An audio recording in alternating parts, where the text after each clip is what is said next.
Welcome to A1 TV Telugu news. నేను భువన. Details చూద్దాం. AP శాసనసభలో ఆర్థిక మంత్రి పయ్యావుల కేశవ్ వార్షిక బడ్జెట్ ను ప్రవేశపెట్టారు. అనంతరం ప్రసంగాన్ని ప్రారంభించారు. 2026-2027 ఆర్థిక సంవత్సరానికి 3,32,205 కోట్లతో బడ్జెట్ ను ప్రవేశపెడుతున్నట్లు చెప్పారు.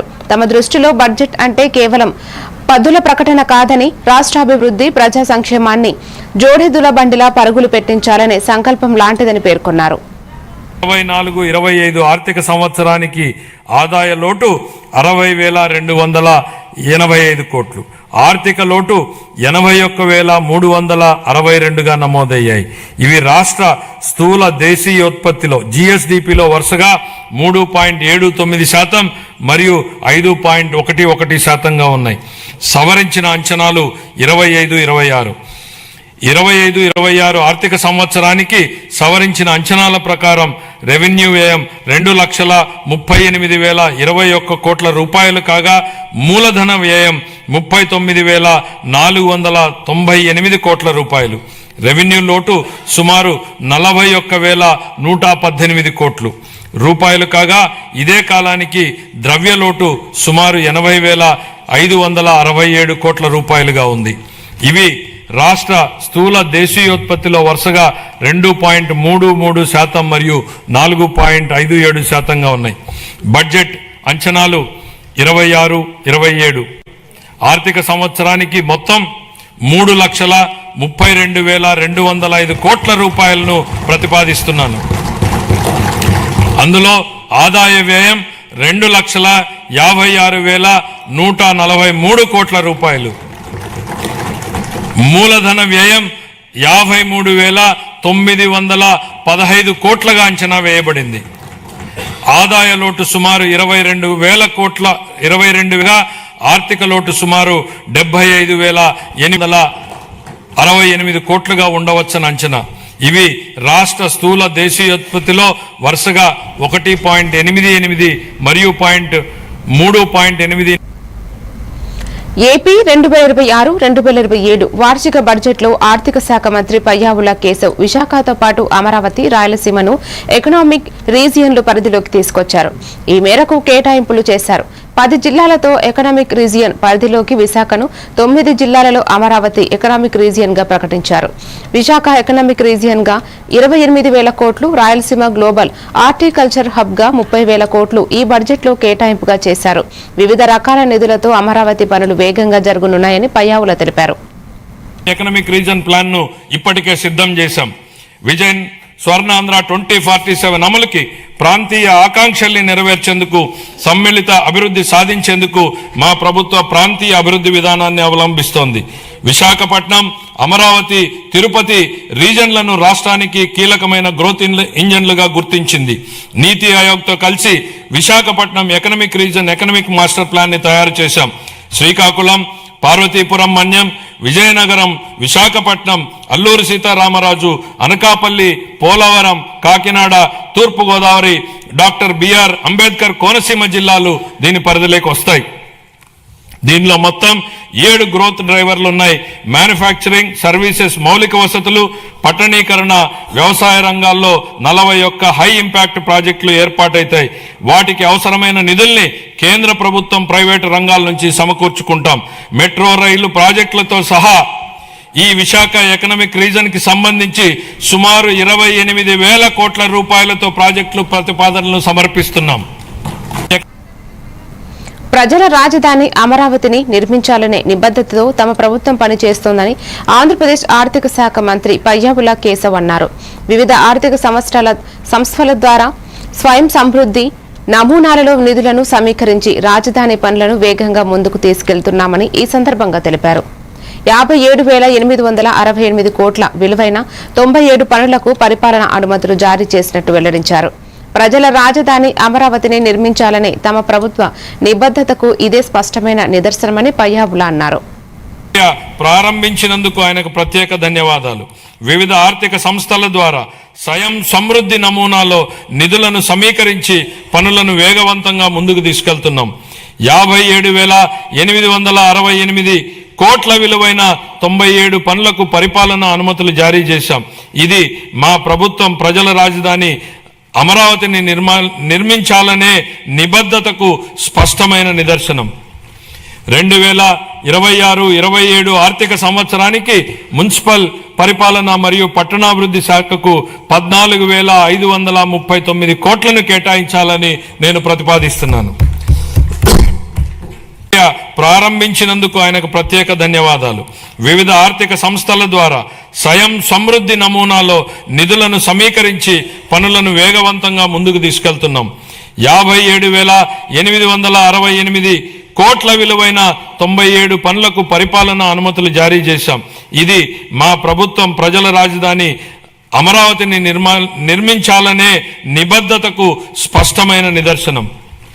2026-27 ఆర్థిక సంవత్సరానికి మున్సిపల్ పరిపాలన మరియు పట్టణాభివృద్ధి శాఖకు 14,539 కోట్లను కేటాయించాలని నేను ప్రతిపాదిస్తున్నాను. ప్రారంభించినందుకు ఆయనకు ప్రత్యేక ధన్యవాదాలు. వివిధ ఆర్థిక సంస్థల ద్వారా స్వయం సమృద్ధి నమూనాలో నిధులను సమీకరించి పనులను వేగవంతంగా ముందుకు తీసుకెళ్తున్నాం. 57,868 2026-2027 ఆర్థిక సంవత్సరానికి సంబంధించిన వ్యవసాయ బడ్జెట్ను మంత్రి అచ్చెన్నాయుడు ఏపీ అసెంబ్లీలో ప్రవేశపెట్టారు. వ్యవసాయం లాభసాటిగా మారితేనే గ్రామీణ ఆర్థిక వ్యవస్థ బలోపేతం అవుతుందని, దాని ద్వారానే రాష్ట్రం సుభిక్షంగా ఉంటుందని వివరించారు. రైతులను రాజులుగా చేయడమే లక్ష్యంగా రైతన్న మీకోసం కార్యక్రమాన్ని ప్రవేశపెట్టామని అచ్చెన్నాయుడు తెలిపారు. నీటి భద్రత, డిమాండ్ ఆధారిత పంటల సాగు, అగ్రి టెక్నాలజీ, ఫుడ్ ప్రాసెసింగ్ రంగాలకు ప్రభుత్వం అధిక ప్రాధాన్యం ఇస్తోందన్నారు. రాష్ట్ర ఆర్థిక వ్యవస్థకు మూల స్తంభంగా వ్యవసాయ రంగాన్ని గుర్తించామన్నారు. వ్యవసాయం అనుబంధ కార్యకలాపాలపై ఆధారపడి ఉన్నారు. వ్యవసాయం లాభసాటిగా మారితేనే గ్రామీణ ఆర్థిక వ్యవస్థ రాష్ట్రం ఆర్థికంగా సుభిక్షంగా ఉంటుంది. రాష్ట్ర ఆర్థిక సౌధానికి మూల స్తంభంగా నిలిచిన వ్యవసాయ రంగాన్ని మరింత పటిష్టం చేసి రైతును రాజుగా నిలబెట్టాలనే సంకల్పంతో గౌరవ ముఖ్యమంత్రి శ్రీ గారి నాయకత్వంలో ఎన్డీఏ ప్రభుత్వంలో వ్యవసాయ అనుబంధ శాఖలు మరింత పురోగతి సాధిస్తున్నాయి. యువత వ్యవసాయం వైపు మరలాలి అంటే వ్యవసాయం లాభదాయ వృత్తిగా మారాలి. రైతును రాజుగా చేయడానికి గౌరవ ముఖ్యమంత్రి గారు రైతన్న మీకోసం కార్యక్రమాన్ని ప్రారంభించారు. ఇందులో పంచసూత్రాలైన నీటి భద్రత, డిమాండ్ ఆధారిత పంటలు, అగ్రిటెక్, ఫుడ్ ప్రాసెసింగ్, ప్రభుత్వం నుంచి మద్దతు అనే అంశాలకి అధిక ప్రాధాన్యత కల్పించి రైతు సంక్షేమం కోసం ప్రభుత్వం కట్టుబడి పనిచేస్తుంది. అందుకు ఆంధ్రప్రదేశ్ ప్రభుత్వం స్వర్ణాంధ్ర 2047 సాధన కోసం రూపొందించినటువంటి 10 సూత్రాల్లో వ్యవసాయ రంగానికి ప్రభుత్వం రైతులకు వివిధ రూపాల్లో సాయం అందిస్తోందని మంత్రి అచ్చెన్నాయుడు వివరించారు. 24 గంటల్లో 9,000 కోట్ల రూపాయలకు పైగా రైతుల ఖాతాల్లో జమ చేశామని చెప్పారు. పీఎం కిసాన్ పథకం కింద 6,309 కోట్లు చెల్లించామన్నారు. 2026-2027లో దాన్ని 6,600 కోట్ల రూపాయలకు పెంచామని చెప్పారు. ధాన్యం సేకరణ బకాయిలుగా 1,1674 కోట్లు చెల్లించామని తెలిపారు. భూసారా పరీక్షల ద్వారా 6 లక్షల భూసార పరీక్ష పత్రాలు అందజేశామని మంత్రి అచ్చెన్నాయుడు అన్నారు. పొలం పిలుస్తోంది కార్యక్రమంతో 18 లక్షల మంది రైతులకు విస్తరణ సేవలు అందించామని పేర్కొన్నారు. సీజన్లో 51 లక్షల టన్నుల ధాన్యం సేకరణ లక్ష్యంతో పనిచేశాం. 11/2/2026 నాటికి 10,571 కోట్ల రూపాయలు 7,31,957 మంది రైతుల ఖాతాల్లో జమ చేశాం. అందులో 55% డబ్బులు 8 గంటల లోపే వేశాం. 38% డబ్బులు 8 నుంచి 24 గంటల్లో జమ చేశాం. రైతన్న మీకోసం కార్యక్రమంలో రైతుకి ఆదాయం పెంచేలా రైతు సేవా కేంద్రం స్థాయిలో ప్రస్తుతం రబీ, రాబోయే ఖరీఫ్, రబీ 3 సీజన్లకు పంట ప్రణాళికను తయారు చేసి అమలు చేయడం జరుగుతుంది. కృష్ణా గోదావరి డెల్టాలో ఖరీఫ్ సాగు కాలానికి ముందుగా తీసుకురావడానికి ప్రయత్నిస్తున్నాం. దీనికి రైతులు సహకారం అవసరం. తద్వారా కోత కాలంలో పంటలు తుఫాను బారి నుంచి రక్షించబడతాయి. భూసారాన్ని అంచనా వేయడానికి 6 లక్షల భూసార పరీక్ష పత్రాలను పంపిణీ చేశాం. 1250 మెట్రిక్ టన్నులు సూక్ష్మ పోషకాలను ఉచితంగా సరఫరా చేశాం. పొలం పిలుస్తుంది కార్యక్రమం ద్వారా 18 లక్షల మంది రైతులకు విస్తరణ సేవలు అందించాం. ఇప్పటి వరకు 310 కోట్ల రూపాయలు పెట్టుబడి రాయితీ కింద రైతులకు చెల్లించే సీజన్లో 51 లక్షల టన్నుల ధాన్యం ఆంధ్రప్రదేశ్ ప్రభుత్వం ప్రవేశపెట్టిన బడ్జెట్పై శాసన మండలి మీడియా పాయింట్ వద్ద ప్రతిపక్ష నేత వైసీపీ సీనియర్ నాయకుడు బొత్స సత్యనారాయణ తీవ్ర స్థాయిలో విరుచుకుపడ్డారు. ఆత్మస్తుతి పరనింద అన్నట్టు బడ్జెట్ ప్రసంగం సాగిందని విమర్శించారు. ఇది అంకెల గారడీతో కూడిన పసలేని బడ్జెట్ అని చంద్రబాబు, పవన్ కళ్యాణ్, అశోక్, లోకేష్ పేర్లను 10 సార్లు ప్రస్తావించడం తప్ప ప్రజలకు మేలు చేసే అంశాలు ఏవీ లేవని ఆయన దుయ్యబట్టారు. ఈ బడ్జెట్ ప్రజల్లో ఉన్న కొద్దిపాటి ధైర్యాన్ని, స్థైర్యాన్ని కూడా దెబ్బతీసిందని, ఇది మోసపూరిత పత్రమని ఆయన అభివర్ణించారు. బడ్జెట్పై జరిగిన చర్చల్లో బొత్స మాట్లాడుతూ ప్రతి రంగంలోనూ ప్రభుత్వం ప్రజలను వంచిస్తోందని ఆరోపించారు. ఆత్మస్తుతి పరనింద అంటే వాళ్ళు పోడుకోవడం, మా గత ప్రభుత్వం అని చెప్పి మా మీద వచ్చి నిలబెట్టడం. ఈ ప్రభుత్వాన్ని ఎందుకు ఇచ్చారు? గత ప్రభుత్వం మంచి చేసిన పక్క పెడితే నువ్వు ఉద్ధరిస్తావని కదా, మీరు ఉద్ధరిస్తారని కదా మీకు అధికారం ఇచ్చారు అని చూస్తే ఒక 100 సార్లు వచ్చి చంద్రబాబు నాయుడు గారు, ఒక 75-80 సార్లు వచ్చి లోకేష్ గారి పేరు, ఒక 50 సార్లు వచ్చి నరేంద్ర మోడీ గారి పేరు, ఒక 20 సార్లు వచ్చి పవన్ కళ్యాణ్ గారి పేరు. అసలే ఏ సెక్షన్ కూడా రైతాంగానికి సంబంధించి బడ్జెట్ లాస్ట్ ఇయర్ ఎన్ని సమస్యలు వచ్చాయి, ఎంత ఇబ్బందులు వచ్చాయండి రాష్ట్రంలో. ఏ ఒక్కదానికి ఎంత మద్దతు ఇచ్చిన నేపథ్యం ఉందండి? పొగాకు కానీ, కోకోకు కానీ, మిర్చికి కానీ, మామిడికి కానీ, జొన్నలకు కానీ, ఎక్కడైనా సరే మార్కెట్ చేశారా? చేయలే.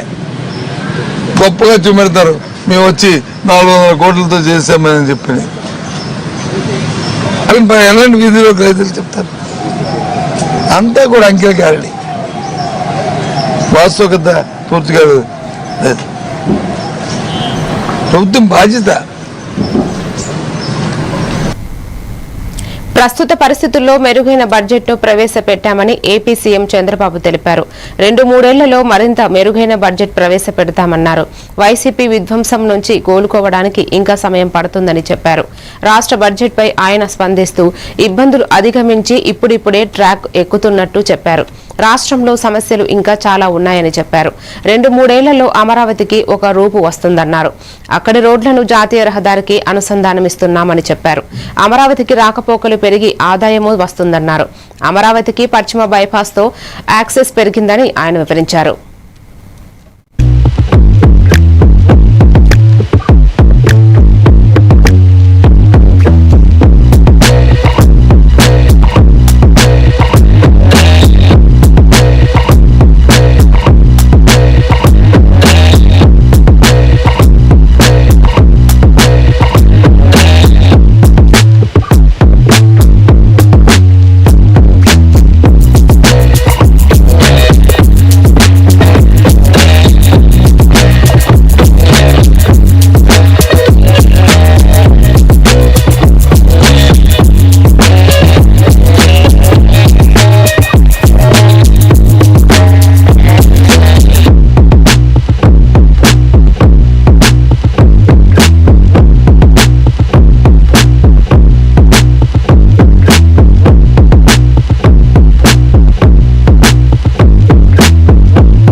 చిత్తూరు జిల్లా తవనంపల్లి మండలం తవనంపల్లి గ్రామంలో శ్రీ కాల భైరవేశ్వర దేవస్థానంలో మహాశివరాత్రి బ్రహ్మోత్సవాలు ఘనంగా కొనసాగుతున్నాయి. ఈ సందర్భంగా తమిళనాడు మహాబలిపురం నుంచి తీసుకువచ్చిన మహాదేవుని శివలింగాన్ని ఆలయ ప్రాకారంలో శాస్త్రోక్తంగా ప్రతిష్ఠించారు.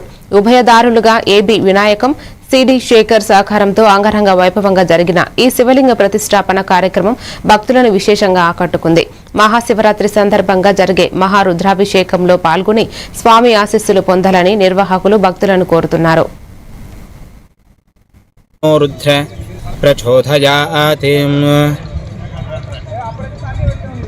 ఓం నమః శివాయ. ఈ యొక్క తవనంపల్లి మండల మహారుద్రాభిషేక కార్యక్రమం జరుగుతుంది. కావున భక్తాదులందరూ కూడా ఈ యొక్క రుద్రాభిషేక కార్యక్రమంలో పాల్గొని స్వామివారి కృపాకటాక్షాలను పొందవలసిందిగా కోరుతూ ఉన్నాం. ఓం నమః శివాయ. తెలియజేసుకుంటూ రేపు శివరాత్రి పర్వదినాన కోతలపట్టు నియోజకవర్గం తవనంపల్లి మండల కేంద్రంలో వెలుస్తున్న పురాతనమైన దేవాలయం శివదినాన రుద్రాభిషేకం చేసి గ్రామ ప్రజలందరూ కూడా ఈ కార్యక్రమానికి తరలి రావాల్సిందిగా ప్రజలందరూ కూడా కోరుకుంటున్నాం. అందరికీ నమస్కారము. మన చిత్తూరు జిల్లా తవనంపల్లి మండల గ్రామంలో వెలిసి ఉన్న శ్రీ కాలభైరేశ్వర స్వామి దేవస్థానం విజయవంతం చేయాలని కోరుకుంటున్నాం. ప్రకాశం జిల్లా సింగరాయకొండ మండలంలో నిర్వహిస్తున్న బీచ్ ఫెస్టివల్స్ సందర్భంగా సముద్రంలో బోట్ రైడింగ్ కార్యక్రమాన్ని ఘనంగా ప్రారంభించారు. ఈ కార్యక్రమంలో ఒంగోలు పార్లమెంటు సభ్యులు మాగుంట శ్రీనివాసులు రెడ్డి బోటులో ప్రయాణించి కార్యక్రమాన్ని ప్రారంభించారు. ఈ వేడుకలో రాష్ట్ర maritime board chairman Damacharla Satyanarayana, రాష్ట్ర tourism development corporation chairman Nukasani Balaji, Ongole urban development authority chairman Shaik Riyaz పాల్గొన్నారు.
ఇప్పుడు ఒక చిన్న బ్రేక్ తీసుకుందాం. మీరే చేస్తున్నారుగా, ఇదే మ్యాజిక్ మ్యాట్ చేసిన మ్యాజిక్. ఇప్పుడు నేను వీడిని చదువుకో అంటులేదు. మ్యాజిక్ మ్యాట్ వల్ల వాడు ప్రతిరోజు కొత్త టాపిక్స్ నేర్చుకుంటున్నాడు. మ్యాజిక్ మ్యాట్ లో ఇంటరాక్షన్ ఎడ్యుకేషనల్ గేమ్స్ తో పాటు ప్లే బేస్డ్ లెర్నింగ్ అప్రోచ్ వల్ల పిల్లలు ఫిజికల్లీ యాక్టివ్ గా ఉంటారు. ప్లస్ వాళ్ళ మైండ్ బాడీ కోఆర్డినేషన్ కూడా ఇంప్రూవ్ అవుతుంది. Game time is learning time with magic mat. మీరు ఆఫీస్ లో బిజీగా ఉన్నారా, లేక ఫ్యామిలీతో ఊరెళ్తున్నారా, కనీసం చూసేందుకు టీవీ కూడా లేదే అనుకుంటున్నారా, లేటెస్ట్ అప్డేట్స్ మిస్ అవుతామని ఫీల్ అవుతున్నారా? డోంట్ వరీ, మీరు ఎక్కడ ఉన్నా అక్కడ నుంచే న్యూస్ అప్డేట్స్ తెలుసుకోవచ్చు. A1 flash news Telugu app, only news 24/7 on. A1 flash news Telugu short news mobile app.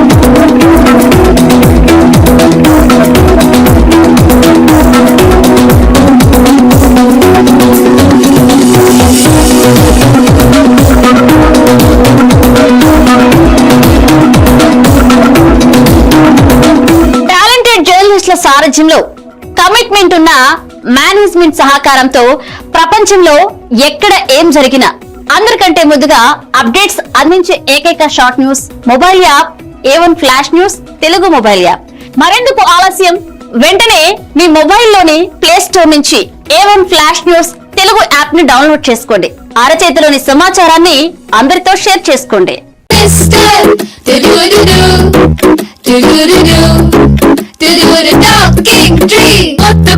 Lessons, maybe talking tree. Cute rhymes, party talking My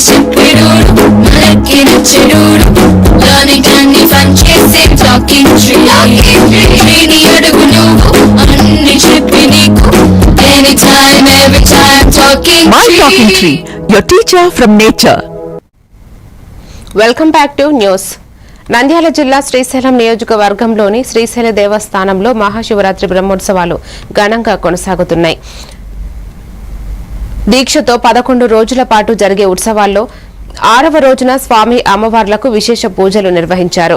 రాత్రి పుష్ప పల్లకి సేవలో భాగంగా అక్కమ మహాదేవి అలంకార మండపంలో ఉత్సవ మూర్తులకు ప్రత్యేక అలంకరణ చేసి మేళతాళాల మధ్య పుష్ప పల్లకిలో ఊరేగించారు. వివిధ రకాల పుష్పాలతో స్వామివారిని సుసంపన్నంగా అలంకరించారు.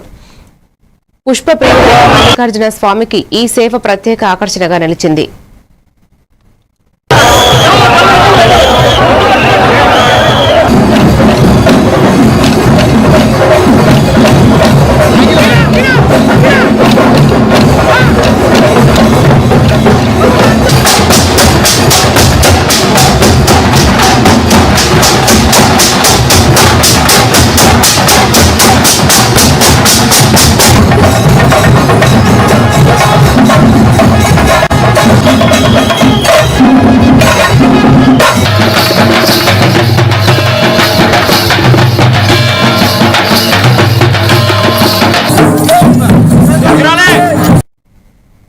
దేశ రాజధాని అభివృద్ధికి సంబంధించి కేంద్ర కేబినెట్ కీలక నిర్ణయాలు తీసుకుంది.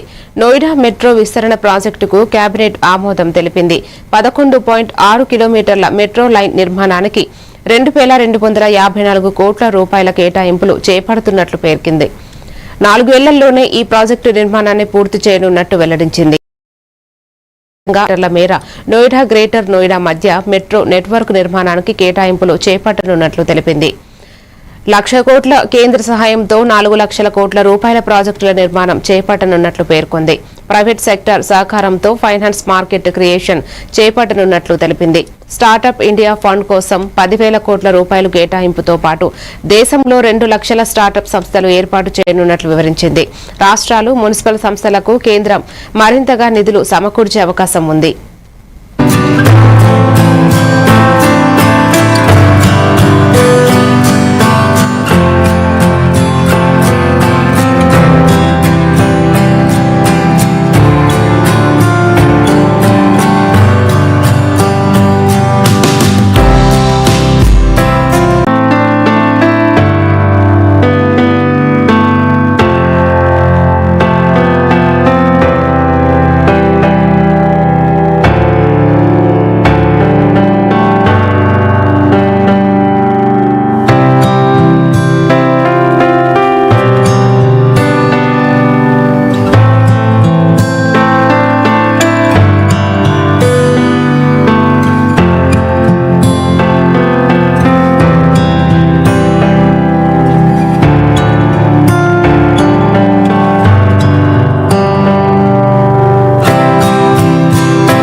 అస్సాంలో చారిత్రాత్మక ఘట్టం ఆవిష్కృతమైంది.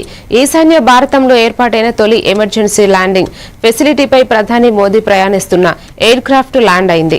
ఈ ఫెసిలిటీ చైనా సరిహద్దుకు 300 కిలోమీటర్ల దూరంలో ఉంది. ప్రధాని మోదీ దీన్ని ప్రారంభించారు. ఈ సందర్భంగా వాయుసేన ప్రత్యేక విన్యాసాలు ప్రదర్శించింది. ఈ ఫెసిలిటీ గురించి మోదీ ఇప్పటికే ఎక్స్ వేదికగా పోస్టు పెట్టారు. క్లిష్ట సమయంలో సహాయ కార్యకలాపాలకు అత్యవసర ప్రతిస్పందనకు ఈ ఈఎల్ఎఫ్ కీలకమని పేర్కొన్నారు.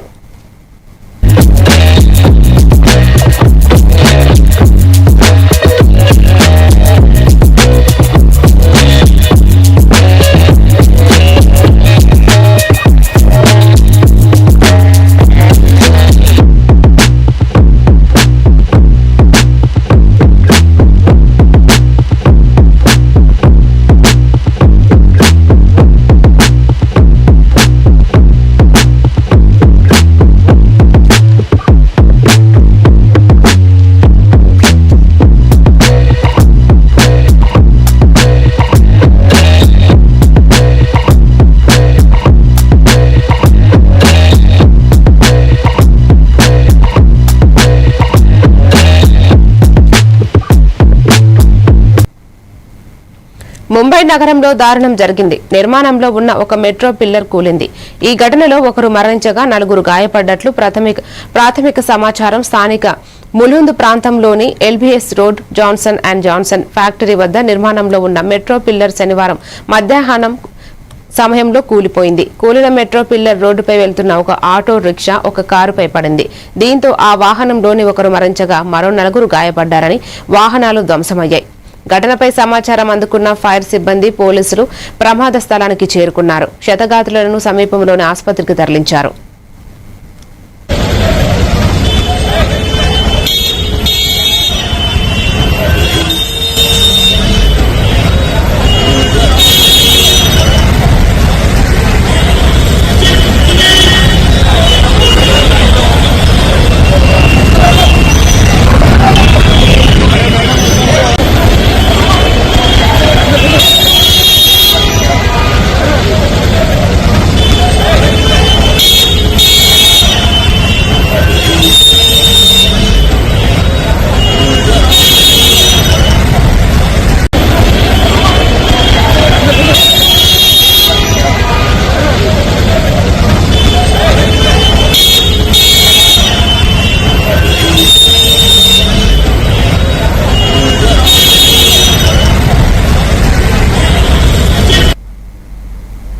అస్సాంలోని బ్రహ్మపుతి నదిపై నిర్మించిన కుమార భాస్కర వర్మ సేతు బ్రిడ్జిను ప్రధాని మోదీ ప్రారంభించారు.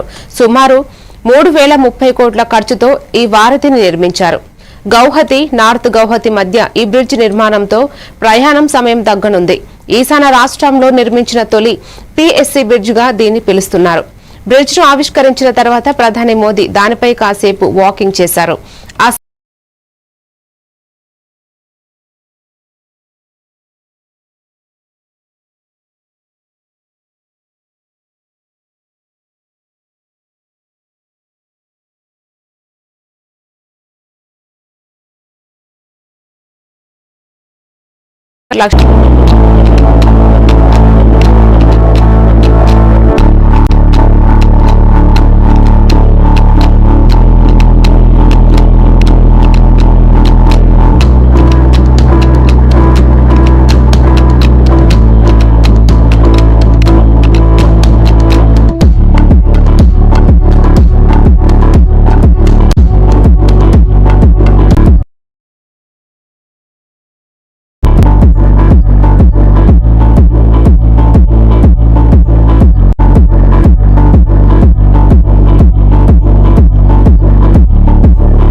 మరిన్ని డీటెయిల్స్ తో మళ్ళీ కలుద్దాం. Keep watching A1 TV Telugu news.